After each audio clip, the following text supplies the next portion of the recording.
meeting of the Mount Vernon Independent School District to order. Let the record show that a quorum of board members is present, that this meeting has been duly called, and that the notice of this meeting has been posted in accordance with the Texas Open Meetings Act, Texas Government Code Chapter 551.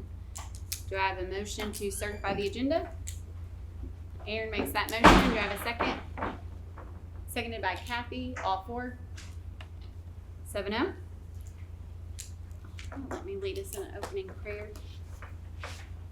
Dear gracious Heavenly Father, I just thank you for allowing us the opportunity to gather here tonight. I ask that you be with us and give us wisdom in making decisions, that you be over our district, and that you keep everyone safe and protected, Father. I ask that you be with Georgia right now and all their schools and their family, Father. We just lift them up to you and ask your hand to be over them. We thank you that you are still good, and we just may we not forget all the things to be grateful for. In your precious holy name we pray. Amen.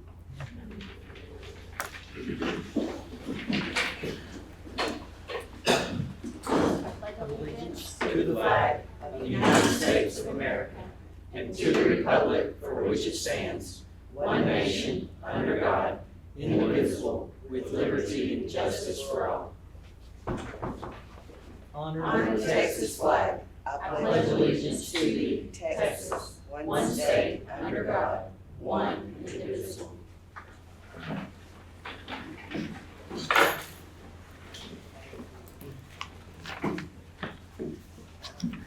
And I think we have some special recognitions tonight. Yes, ma'am. And off to you. Good. As we always do, starting in September, we honor our teachers and staff members of the month, and so we'd like to start tonight with our Mount Vernon Elementary Teacher of the Month, Miss Misty Huey. If you'll come forward.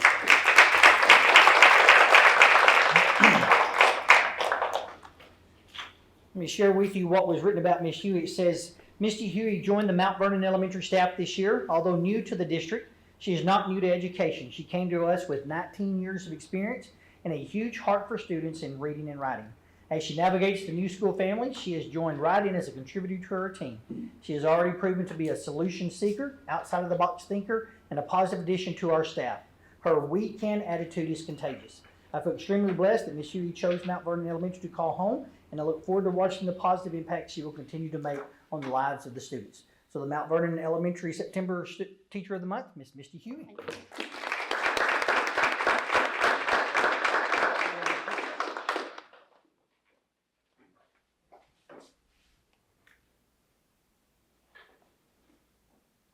Congratulations. Anything you want to say? Are you sure? Talked to students enough already today, right? Ms. Huey, you are second grade. All right. Next, we're going to have the Mount Vernon Middle School Teacher of the Month, Miss Heather Clinton.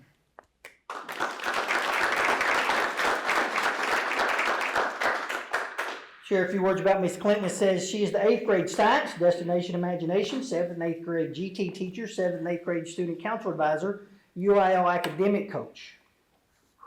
Is that what you have to say each day? Ms. Clinton is a remarkable individual who embodies dedication, passion, and an unwavering commitment to education. In a world where the role of a teacher often extends far beyond the confines of the classroom, Ms. Clinton exemplifies what it truly means to be an educator. Every day, Ms. Clinton works tirelessly to ensure her students not only learn but thrive. She goes above and beyond in her efforts, consistently finding innovative ways to engage and inspire.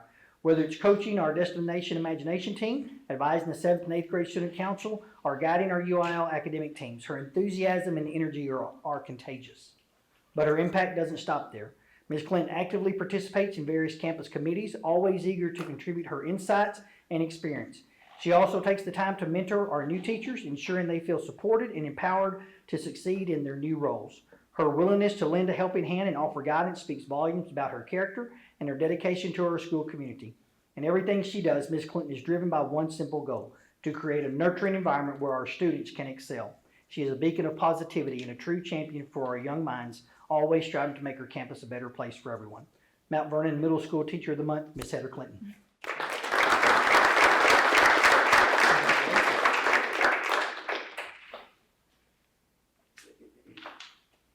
Would you like to say anything? No. No? Okay. Our teachers, if they speak all day, don't really want to say much here tonight, do they? All right. Next, he is not here. Dadgummit. So our high school teacher of the month, and hopefully we can get him here maybe in October. I'll go ahead and read it now. When he shows up in October, we'll read it again. Mr. Greg Gamblin. It says, Greg Gamblin is a long-standing and integral part of the team at Mount Vernon High School. He brings a wealth of experience to the classroom where he teaches government and economics to our seniors. He shows enthusiasm for his content and works hard to make sure that his students have meaningful learning experiences and takes pride in ensuring their understanding of course material. Mr. Gamblin has served as our social studies department leader for the last few years and has provided valuable mentorship and leadership to countless young teachers in his department. Mr. Gamblin can always be counted on to fulfill all his professional responsibilities in a timely manner and efficient manner. Everyone in the building enjoys working with Mr. Gamblin because of his friendly disposition and positive outlook towards our school and students. As well as being an outstanding teacher and colleague, Mr. Gamblin makes a real effort to form positive relationships with students. You can always find him standing out in the hallway between classes, loudly greeting students and giving them encouragement. Mr. Gamblin is truly here for students and to make a difference in their lives, and that clearly demonstrated by the way he carries himself and performs his duties on a daily basis. In addition to his duties as a teacher, Mr. Gamblin will help out the school in any other ways necessary, whether it be coaching, running the clock for games, mentoring, or after-school activities. He is always ready to step in whenever needed. Mr. Gamblin is a true asset to our campus in multiple ways, and he is more than worthy to be recognized as Teacher of the Month from Mount Vernon High School. So, yeah, Coach Gamblin. Next, we have our campus or district support of the month. So let's have Mr. Joey Chapa come forward.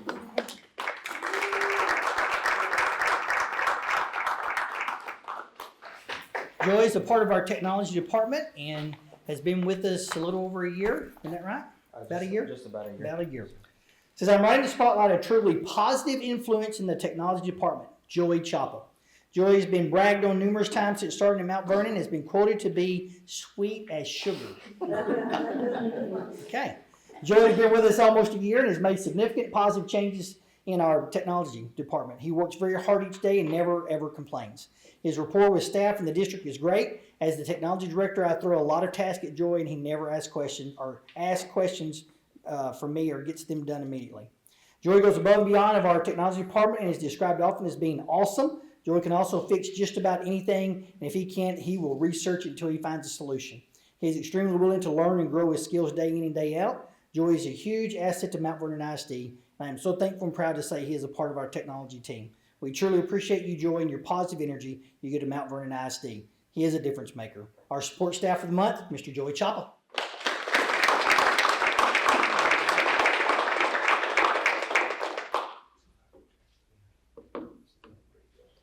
Want to say anything? No? No words. Okay. All right. Now, if the three of you will come back up, please, let's get a quick group picture with the board.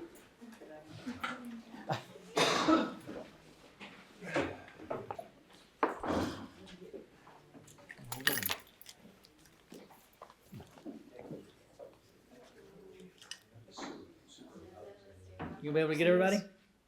Yeah, Aaron, can you come in just a little? Perfect. Excellent. Congratulations to each one of y'all. Thank you. Congratulations. We're glad you are part of our district.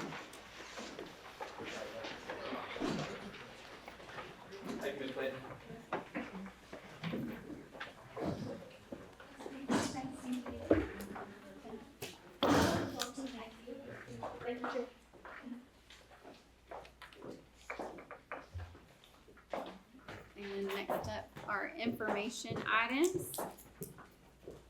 Enrollment totals. Dr. So if you look earlier or over the weekend this morning, we had inadvertently said kindergarten only had one student. We have updated that. They actually have 116. So our total enrollment as of September the 3rd is 1,603. As you see, that is even up from last year where we were at 1,588 at the same time. And that seems to be holding pretty steady. I don't think we had anybody enrolled today, did we, guys? Not today.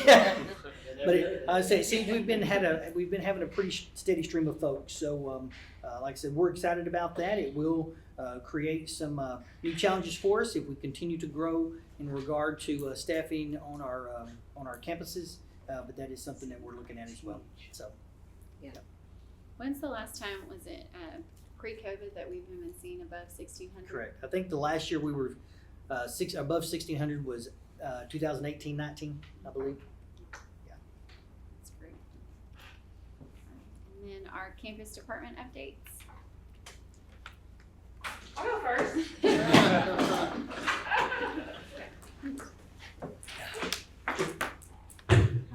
Good.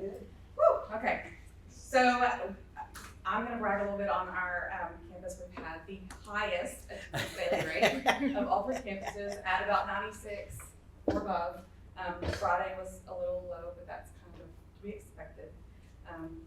But it's been pretty good, 96, 98, really good. We do have, like I was talking about the numbers, we have, we've topped out about 100 for 5th grade. I think we're at 111 for 6th grade. I think it was 114 for 8th grade, but we are at a whopping 140 for 7th grade. And we've actually had Miss Barnes, who's volunteered to help support. She's going to teach us a great class. We're really excited to help those numbers. So we're excited to have her helping with that. So that's what's going on with our attendance and our numbers as far as that goes. We have had a lot of compliments, phone calls, emails about our cell phone policy and bag policy.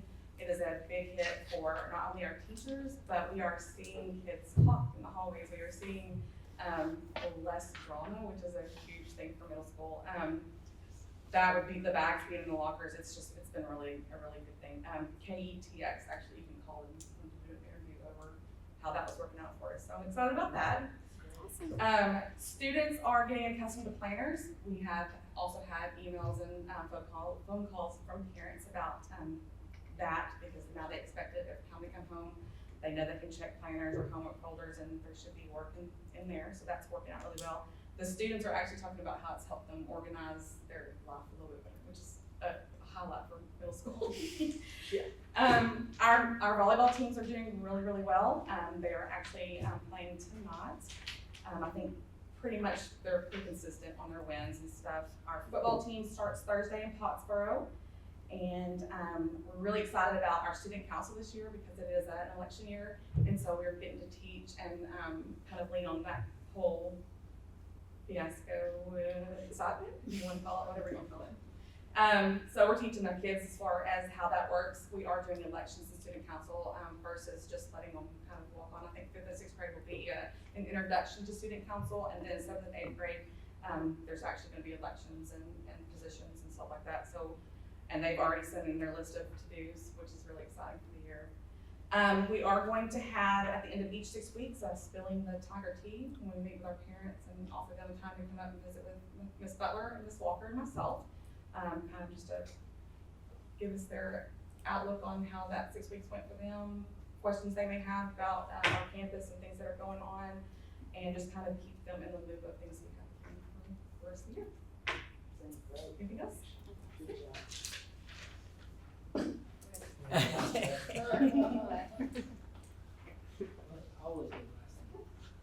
All right, good evening, everybody. So I want to spend my time tonight talking a little bit about what we've been doing this year during our what we call flex period, which is a little, one of the things that was hard the last couple of years in high school without having a tutorial period was we didn't have time for academic intervention, we didn't have time for doing makeup work, we didn't have time for clubs and organization, group meeting, that kind of thing. So this year, bringing that back, and you probably all know what this is, but it's a 35-minute block of time between 6th and 7th period. So what we've done this year is, and I'm not going to go through the whole plan of how we're doing it, but basically we have 5 points of emphasis during that time. Number 1 is tutorials and academic intervention. Number 2 is makeup work, which you know is a huge deal for our kids just because they do so many things. They're so busy. But to have a built-in time during school for those that are missing school for different events is a big deal.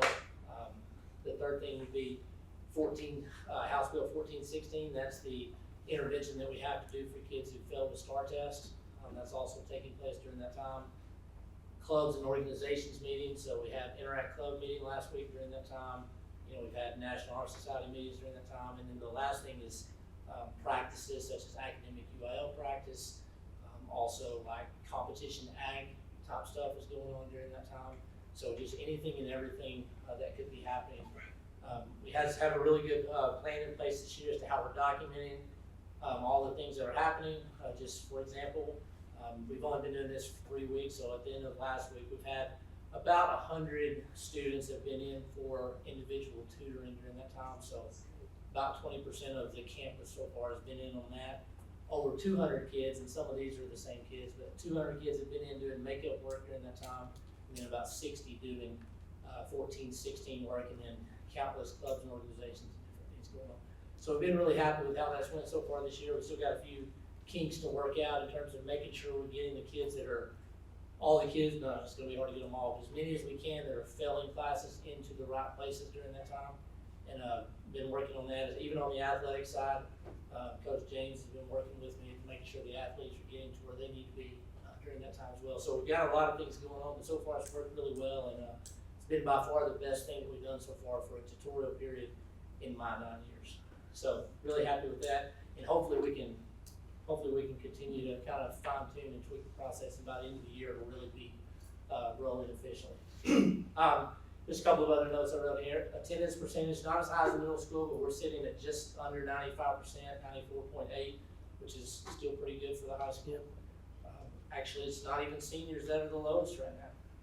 That would be sophomores. So we gotta get that. Seniors are holding out. Seniors are doing what? They're holding out. They're holding out? Yeah, they're until waiting later. the second Yeah, semester. That's they're what it waiting always till is. second You're right. semester. You're right. It's that second semester that we're worried about.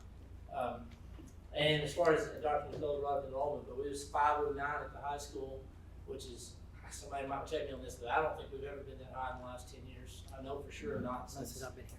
way back. So all of our classes, freshmen through seniors, all have at least 125 right now, if I'm not mistaken, which is, that's something to be said for that. So yeah, things are going well. It's been a good start to the school year. Proud of the work that the teachers have done so far and all of the staff, and looking forward to a good rest of the year. Homecoming's coming up next week, so we'll be partaking in all of the normal festivities starting later this week. They'll be doing the hallway decorating that they always do. That'll be at the end of this week into the weekend. Pep rally next Monday night, and then not the pep rally, the parade next Monday night. And the community / district-wide pep rally will be next Friday at 2 o'clock at the football stadium. So before the game. So that's all I got. Thank you.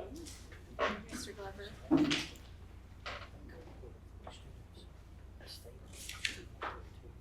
Alrighty. Is that the twin? Things are rocking and rolling at the elementary. We are current enrollment 637, so we're hustling and bustling. There's a lot of little people down there. Our focus this year has really been on family engagement, and so we've done already completed 2 activities to try to get our families more involved. We had grade level gatherings, what we called it our curriculum night, where parents could come. We did a pre-K tender night, first, second night, third, fourth night. We had a pretty good turnout. We partnered with Mrs. Ballou, and she helped, her high school girls came down, and we offered childcare as an incentive to get more parents to come.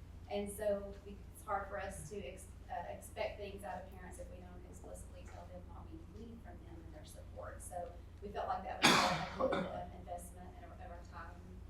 We had our Grands Day on Thursday and Friday. We had 55 pre-K Grands that came, and then we had about 366 plus kinder through 4th grade Grands. So it was busy.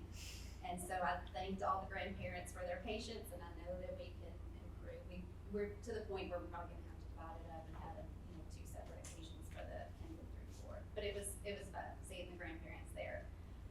Tomorrow at morning at 8 o'clock, we have our first coffee with the principal, so we're inviting parents in to come in, ask questions, give suggestions. I hope that they come and give us some suggestions on how to be better.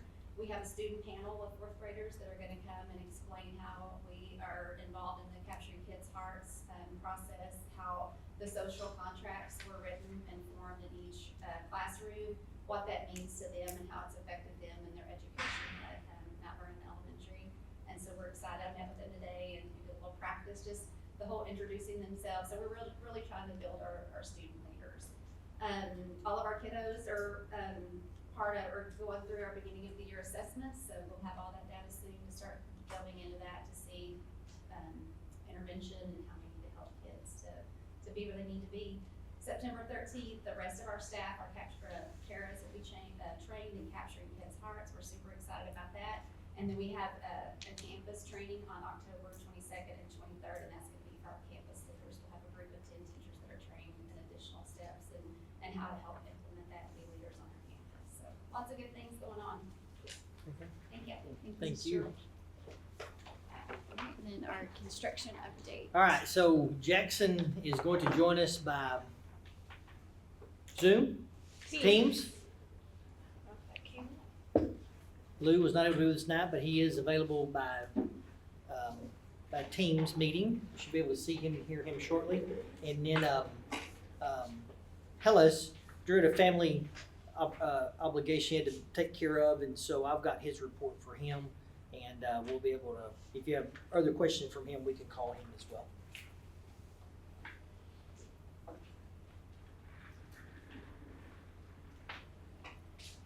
Sir, which one are we talking to here? Should be Lou. Lou? Can you hear us, Lou? Yes, Yes, we I can hear y'all loud and clear. Can you? Oh, great. Do you want to share the presentation, or I can? It doesn't matter.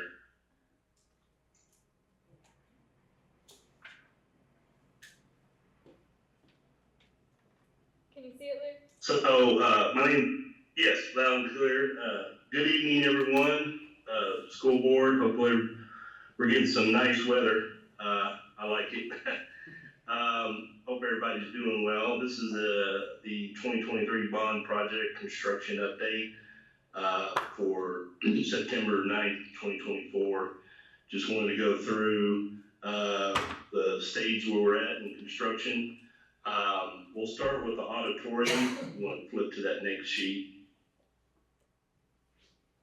So inside the auditorium, which is the foyer, I call the foyer area, our demo is complete. I believe today or first thing tomorrow, they're going to start saw cutting the existing concrete for the new sanitary line for the restrooms. I know that we've cut out a couple of we need to fill in the openings of the entries to the auditorium. I know that's later next week.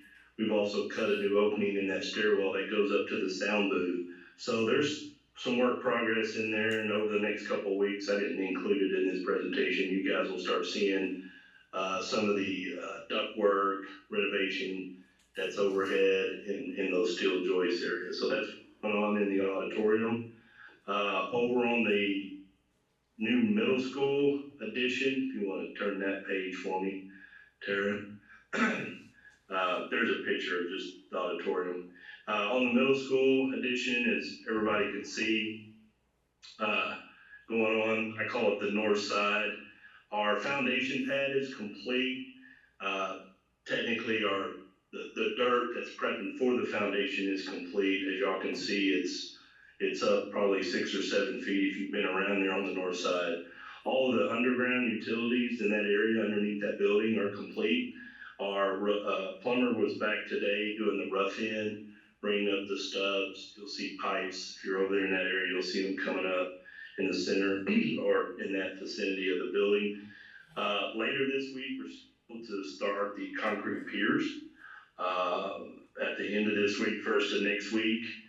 And then, as you can see as well, we're redoing the parking lot on that north side. So all the existing topping was stripped off, and we'll lay new asphalt over there in that area. I've got a better picture on the next page, which was probably taken about 2 or 3 weeks ago. On the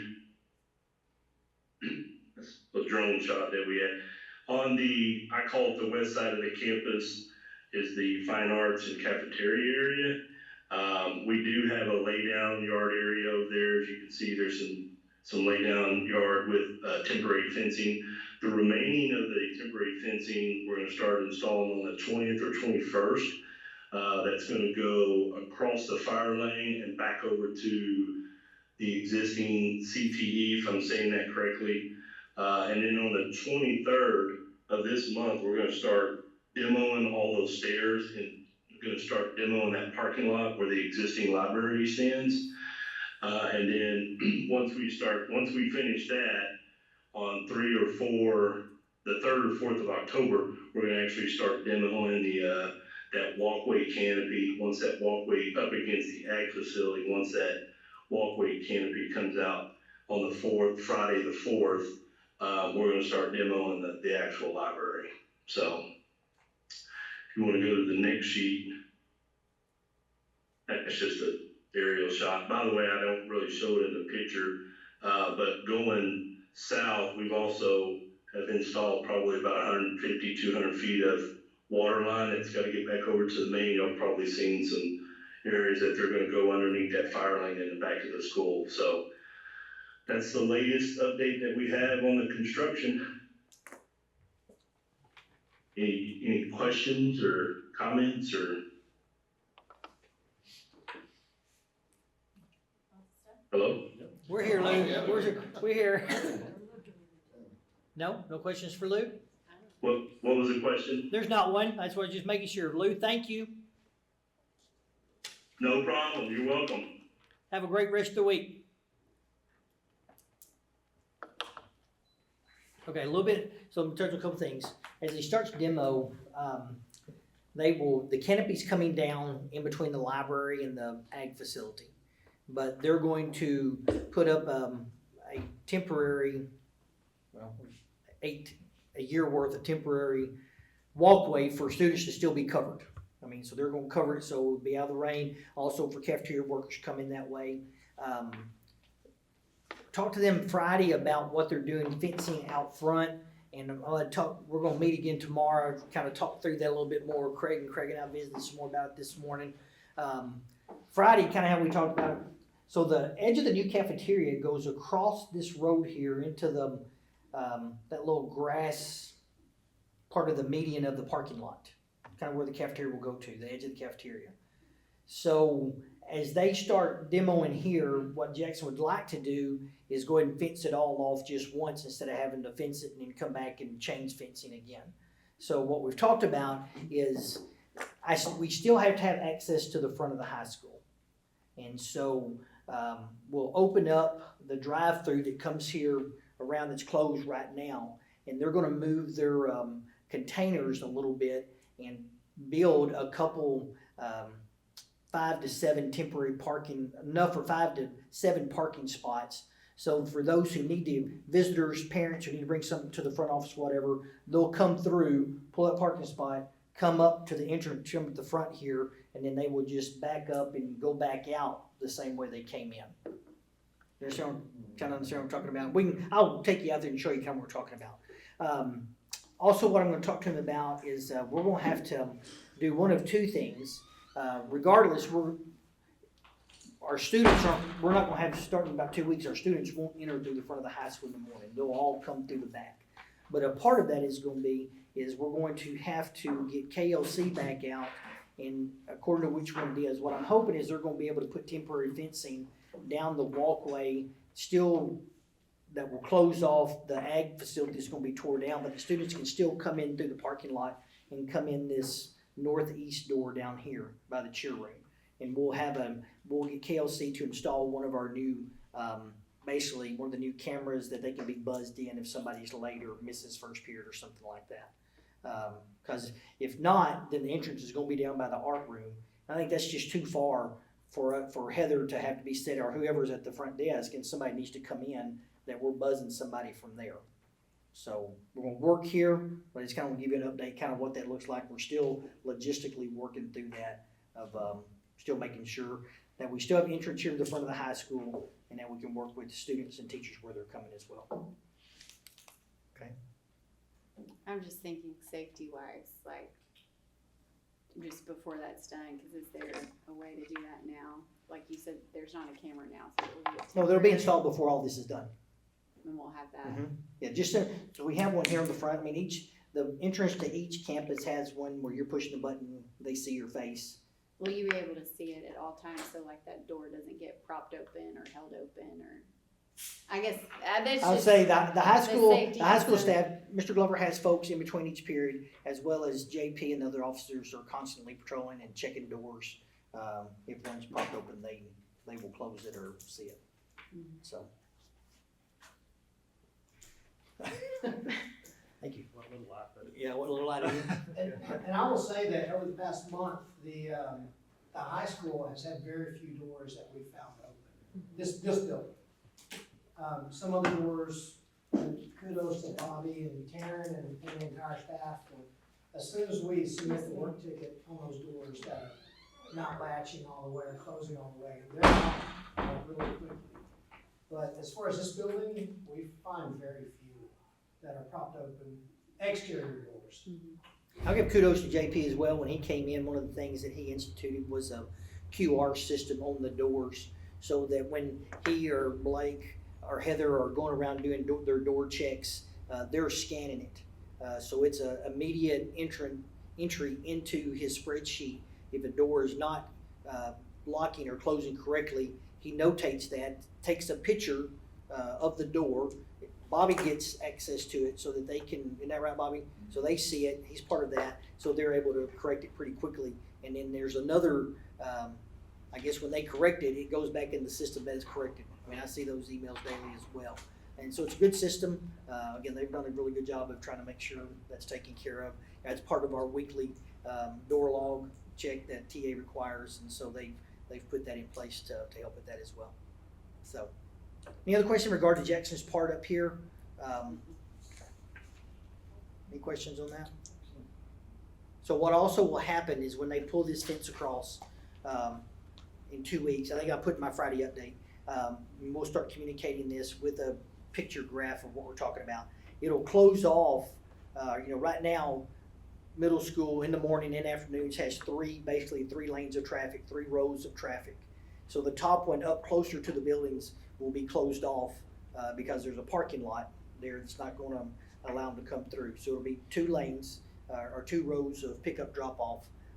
We'll move morning time. We'll move our crossing guards down to that first one to help make sure kids get across there safely and go from there. So things are moving. Jackson's moving pretty quickly. Project manager Dustin, he's not slow about anything. He likes to get going and be ahead of time. So yeah, doing well. Okay. Anything else for Jackson on that part? Again, I apologize. Drew apologized as well. Had a family obligation, he couldn't be here. He did give me an update, and this is his update on what Hellas's side. We'll start with football. Bleacher crew is working on punch list items. Once they are finished, we will have the entire bleachers power washed and cleaned. Again, just a couple of things. I know they were finishing today. I think when I was over there, they were finishing up the wheelchair ramps on the south side. They'd already finished the north side, and then they'll just kind of go through and punch list items of things that they've got to finish.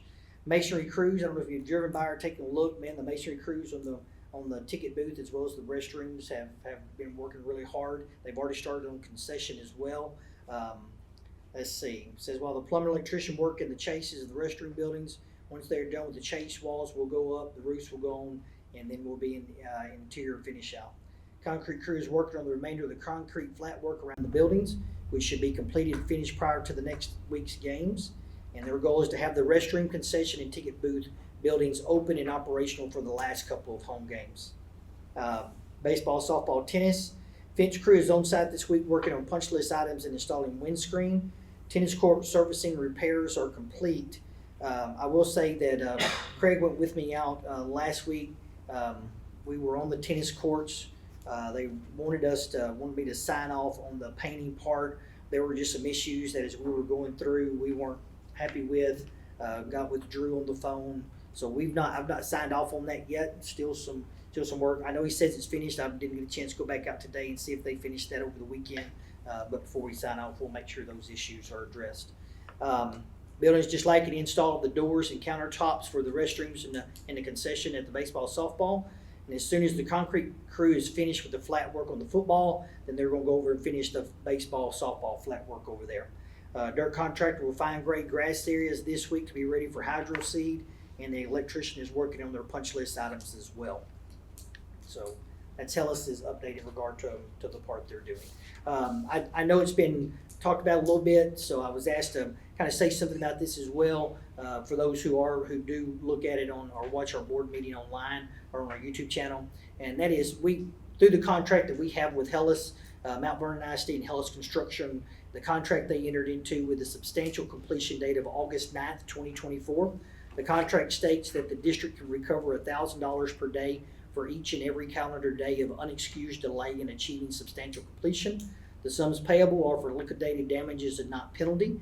Hellas Construction shall pay Mount Vernon ISD the amount specified per day for each and every calendar day of unexcused delay in achieving substantial completion of the work by the written agreed upon deadline.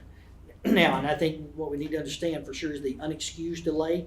So part of that will be anytime there's construction like that, they're going to have weather days that they're going to rightfully be able to say that hindered somewhat of the completion. I don't know what those are. When this is said and done, we'll have to sit down and have that conversation with them.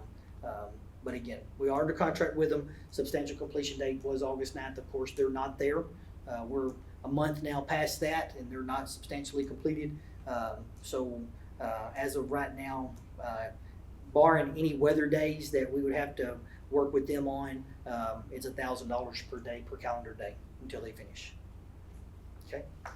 Any other questions in regard to the Hellas part that I don't know if I know the answer, but I'll do my best.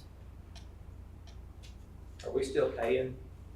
There's still draws, yes. So we're still paying? There's still draws. We have that in regard, so I brought that as well. For Jackson Construction, the contracts for both of them, we're obligated on our part from a district through the contract as well, that it says that based upon applications for payment submitted to the owner, this is Hellas's part, because it says design builder, which is Hellas, and subject to the terms and conditions of the contract documents, the owner shall make progress payments on account of the contract sum to the design builder as provided below and elsewhere in the design build documents. It says, provided that an application for payment is received by the owner no later than the last day of the month, the owner shall make payment of the amounts not disputed by the owner not later than the last day of the following month.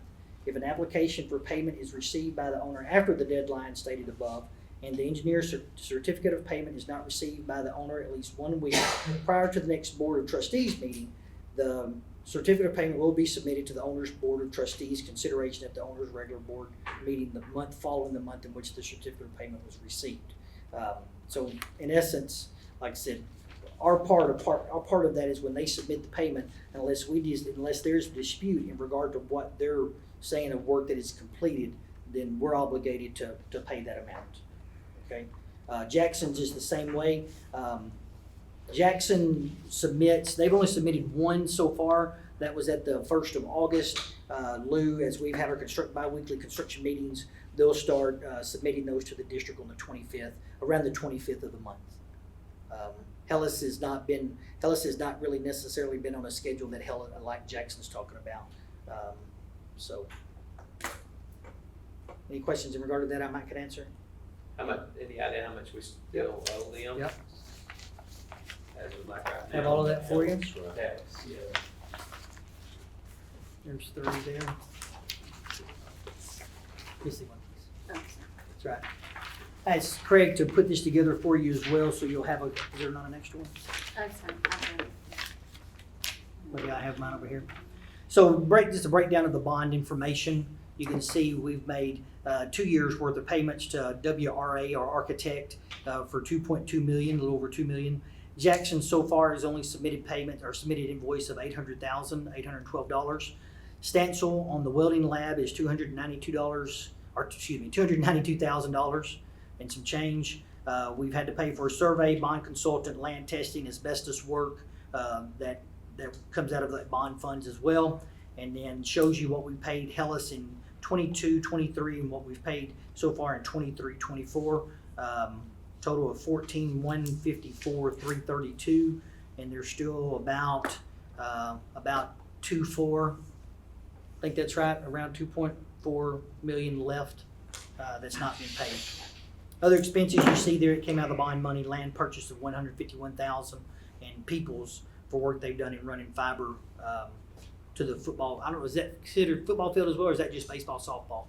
That's Peoples? all of that. That's all of it. Well, Very it's good. two different. There was two different quotes, one for softball, baseball, tennis, and then one for football. Okay. So that's a breakdown in regard to what we've spent out of the bonds so far.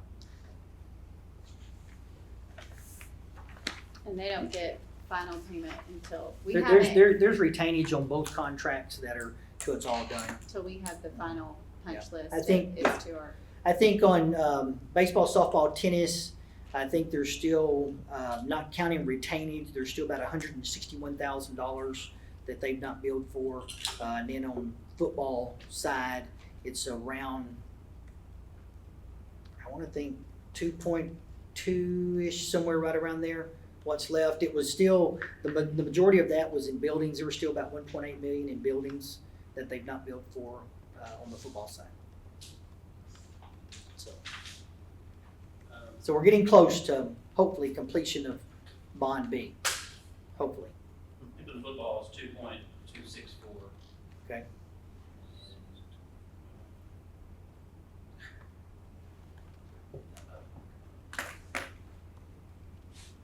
Football field, baseball and softball is 279,000. Okay.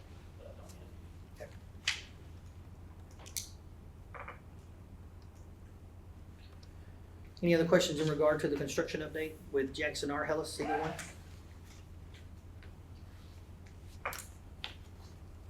Thanks for this information sheet. You bet, absolutely, absolutely. I hope you had the opportunity 2 weeks ago or 2 Fridays ago to come and enjoy the stands. I know I was glad we were on that side instead of the other. It was 15 degrees cooler, I bet, than what New Diana was sitting in.